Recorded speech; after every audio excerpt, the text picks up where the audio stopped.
Cabinet secretary స్థాయిలో, అంటే భారతదేశంలోనే అత్యున్నత స్థాయి ఒక ఐఏఎస్ అధికారికి క్యాబినెట్ సెక్రటరీ, ఆ స్థాయికి పోయే అవకాశం ఉన్న అధికారి సయ్యద్ అలీ ముర్తుజా రిజ్వీ. అట్లాంటి రిజ్వీ గారు ఒక నిజాయితీపరుడైన అధికారిగా ఆయనకు పేరుంది.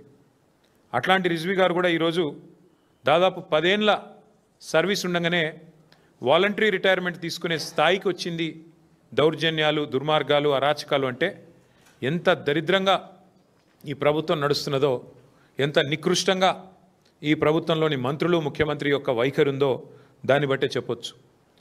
ముఖ్యమంత్రి గారి అల్లుడికి ఓ టెండర్ కావాలంట ఎక్సైజ్ డిపార్ట్మెంట్లో, మంత్రి గారి కొడుకేమో ఆయన కాకుండా ఇంకెవరికో ఇవ్వాలంట. సో ఇద్దరు పంచాయతీ అన్నమాట. ముఖ్యమంత్రి గారి అల్లుడు, మంత్రి గారి కొడుకు. 500 కోట్ల టెండర్ పంచాయతీ ఇది. ఈ టెండర్ పంచాయతీలో మధ్యలో నలిగిపోయిన రిజ్వీ గారు ఇవాళ 10 సంవత్సరాల తన సర్వీస్ను వదులుకొని నాకు వద్దు ఈ దౌర్భాగ్యపు ప్రభుత్వం, ఈ దౌర్భాగ్య పరిస్థితి అని చెప్పి రాజీనామా చేసి వారు వాలంటరీ రిటైర్మెంట్ పెట్టుకొని తప్పుకునే పరిస్థితి వచ్చింది. వాలంటరీ రిటైర్మెంటు ఆయన పెట్టుకుంటే, అప్లికేషన్ పెట్టుకుంటే, ఇది బయటికి ఎట్లా వచ్చింది వ్యవహారం మొత్తం కుంభకోణం అంతే. మంత్రి గారు జూపల్లి కృష్ణారావు, ఎక్సైజ్ మంత్రి, ఆయన ఇంకో ఈ ఉత్తరం రాసిండు. ఏమని? ఈయన అధికారి, ఐఏఎస్ అధికారి గారు పెట్టుకున్న వాలంటరీ రిటైర్మెంట్ను ఆమోదించవద్దు, ఆయన మీద ఎంక్వైరీ చేయాలి, నేను చెప్పినట్టు ఇనలేదు, ముఖ్యమంత్రి చెప్పినట్టు విన్నాడు, ఆయన అల్లునికి వచ్చింది, నా కొడుకు రాలేదు అని చెప్పి ఆ అధికారి మీద కక్ష తీర్చుకోవడానికి మంత్రి గారు రాసిన ఉత్తరం అధికారిని చివరికి తన వాలంటరీ తీసుకునే, రిటైర్మెంట్ తీసుకునే పరిస్థితి తెచ్చింది. తప్పుడు పనులు చేయమని అధికారులను ఈ రకంగా వాళ్ళని అవమానిస్తూ చివరికి వాళ్ళు విలువైన ఐఏఎస్ అంటే, ఐపీఎస్ అంటే ఈ భారతదేశంలో అత్యున్నత స్థాయిలో ప్రభుత్వంలో ఉండే కొలువులు, మరి వారిని కూడా ఈ రకంగా వేధించి మంచి అధికారులను కూడా పారిపోయేటట్టు చేసే ఒక అరాచకపు దండుపాలెం ముఠా అని మొన్న హరీష్ రావు గారు అంటే దాని మీద 1-2 మంత్రులు మాట్లాడినారు. ఎస్, ముమ్మాటికి ఇది దండుపాలెం ముఠానే ఈ రాష్ట్రాన్ని నడుపుతున్నది. దండుపాలెం ముఠానే, దానికి నాయకుడు రేవంత్ రెడ్డి. ఆయన నాయకత్వంలో ఇన్ని అరాచకాలు మీరు ఆలోచన చేయండి. ఆయన చివరికి నేను ఈ మంత్రి, ముఖ్యమంత్రి బాధ నాకెందుకని చెప్పి అధికారి తప్పుకొని పారిపోయే పరిస్థితి. పారిపోతుంటే ఆయన పారిపోనియొద్దు, నేను చెప్పినట్టు చేయలేదు కాబట్టి ఆయన మీద విచారణ జరిపించాలని ఇక మంత్రి గారు ఇంత పెద్ద ఉత్తరం రాసిండు. అంటే ఇంత అరాచకం ఈ ప్రభుత్వంలో ఈరోజు నడుస్తూ ఉంది. గతంలో కూడా మనం చూసినాం కాంగ్రెస్ ప్రభుత్వంలో. గతంలో ఉన్న కాంగ్రెస్ ప్రభుత్వంలో ఆనాడు కూడా ఇట్లాగే అధికారులు మరి అప్పుడున్న ప్రభుత్వాలు చెప్పినట్టుగా చేస్తే చివరికి వాళ్ళు జైలుకు పోయినారు. ఇప్పుడు కూడా నేను చెప్తా ఉన్నా, ఈరోజు అధికారంలో కాంగ్రెస్ ఉన్నది.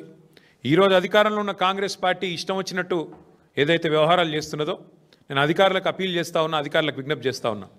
ఇవాళ రిజ్వీ గారు చివరికి వాలంటరీ రిటైర్మెంట్ తీసుకునే పరిస్థితి వచ్చింది.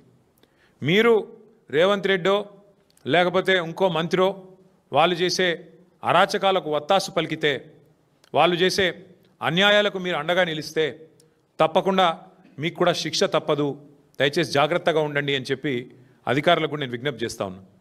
అట్లాగే మేము ఇంకో మాట కూడా నేను చెప్తా ఉన్నా, వాళ్ళ అధికారులు కూడా భయపడుతున్నారు. వీళ్ళు చేసే అరాచకాల్లో, ఈ పాపాలలో మాకు భాగస్వామ్యం వద్దు, మేము ఉండము అని చెప్పి దండం పెట్టిపోయే పరిస్థితి అధికారులకు కూడా వచ్చింది. వీళ్ళ వాటాల పంచాయతీలో మాకెందుకు, ఈ మూటల కొట్లాటలో మేమెందుకు తలదూర్చాలని చెప్పి అధికారులు పారిపోయే పరిస్థితి వచ్చిందంటేనే, సీనియర్ బ్యూరోక్రాట్లు కూడా నలిగిపోతున్నారంటేనే ఎంత దరిద్రంగా ఈ రాష్ట్రంలో ప్రభుత్వం ఉందో, పరిపాలన ఉందో దాన్ని బట్టే చెప్పొచ్చు. అవినీతి విలయతాండవం చేస్తూ ఉంది వాళ్ళ రాష్ట్రంలో. అక్రమాల్లో వీళ్ళ అక్రమాలు కింది నుంచి పైదాకా, గ్రామ స్థాయి నుంచి సెక్రటేరియట్ స్థాయి దాకా జరుగుతున్న అరాచకాలు 1 కాదు 2 కాదు. ముఖ్యమంత్రి గారు 1000 కోట్లు సంపాదిస్తే మేము కనీసం కొన్ని 100 కోట్లు సంపాదించుకోవద్దా అని చెప్పి మంత్రులు ఇల్లుండగానే దీపం చక్కబెట్టుకునే ప్రయత్నంలో వాళ్ళు ఉన్నారు. ఇవాళ వాస్తవం ఎట్లుంది అంటే, రేవంత్ రెడ్డి గారి పరిపాలన ఎట్లుందంటే, తుపాకులతో బెదిరించే సెటిల్మెంట్ సెంటర్లు ఫుల్లు, తూకాలు వేసే ధాన్యం కొనుగోలు కేంద్రాలు మాత్రం నిల్లు. ఇందిరమ్మ రాజ్యంలో పారిశ్రామికవేత్తలు వ్యాపారాలు చేసుకోలేకపోతున్నారు. చివరికి ఐఏఎస్ అధికారులు ఉద్యోగం కూడా చేసుకోలేక చేతులెత్తేసే పరిస్థితి వచ్చింది.